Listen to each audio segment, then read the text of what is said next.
जय श्रीराम।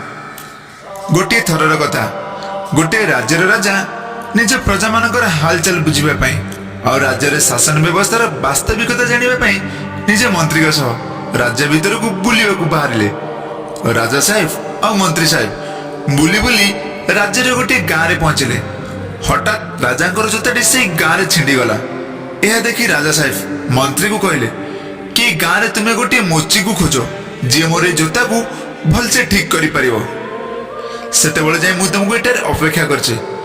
राजांकर आदेश पाई मंत्री संपूर्ण गाँ खोजी सारिया परे शेष गाँ मुंडरे गोटे मोची को पाइले। तापर से मोची को भेटी कहले कि मु राजांकर मंत्री राजांकर आदेश पाई एठा को आसीचे। एक कथा सुनी मोची बहुत डरीगला। तापर मंत्री कहले कि देख डरिबार कोनोसी कथा नहीं।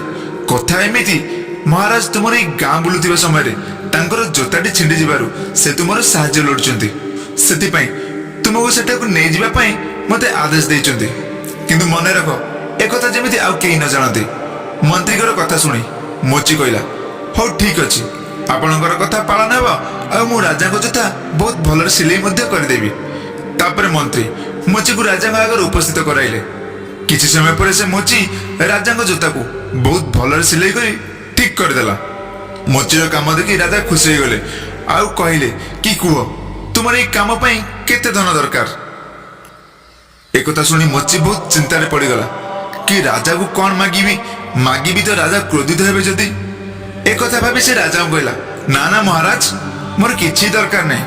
आपण ए गाँ को आसिले आम ऊपर कृपा गले ए बहुत बड़ कथा आ मोर किछि धन दरकार नहीं महाराज। महाराज दयालु और विनम्र स्वभाव थिले। मोची रे कथा सुनी महाराज पुणी कहले ना ना गो तुमर केते धन दरकार। एक कथा सुनी मोची भाविला 5 टंका कहबार ठीक हेबो। पुणी चिंता कला 5 टंका मागिबी तो राजा भाबे ओहो मोट 5 टंका नौची माने गाँ लोक कोटू केते टंका न नेउथबो। एहा परे मोची चिंता करिया बंद कर देला आ महाराज को कहला कि महाराज आपण जहा धन देबे मु सेतरे खुशी हेबी। मोची रे कथा सुनी महाराज चिंता रे पड़ी गले आ चिंता कले कि जदि ए कथा से प्रजा आगे कहीदेव कि महाराज आसीथिले आ मो द्वारा काम कराइले आ मोर पारिश्रमिक मूल्य बहुत कम दे एठार चली गले मोर तो बड़ अपमान हबो। सब कथा चिंता करी महाराज महामंत्री को कहले कि पारिश्रमिक मूल्य बाबद को या 5टी गाँ दिया जाऊ। एक कथा सुनी मोचीर खुशी ठिकाना आ रहिला नहीं। कहीं 5टी टंका आ कहीं 5टी गाँ।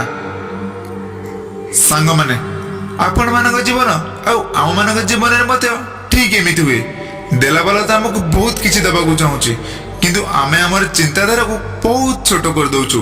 बारंबार विफलता मिलवा पर आमे आम लक्ष्य पथर हटि जाऊ आम चिंताधारा को बंद कर दऊ। किंतु विश्वास करंतु आपण जो लक्ष्य स्थिर करछंती जहाँ चाहूँ ता बहुत ध्यान एकाग्रता और अनिष्ट सह कर चलतु। देखिए दिने ना दिने आपण लक्ष्य हासिल करिबारे सफल हेबे आ आपण जा पाइबा को इच्छा रखिचंती ताटर बहुत अधिक किछि पाइबे। गला बेले गोटिए कथा परिस्थिति दास होइबा बंद करंतु। धन्यवाद।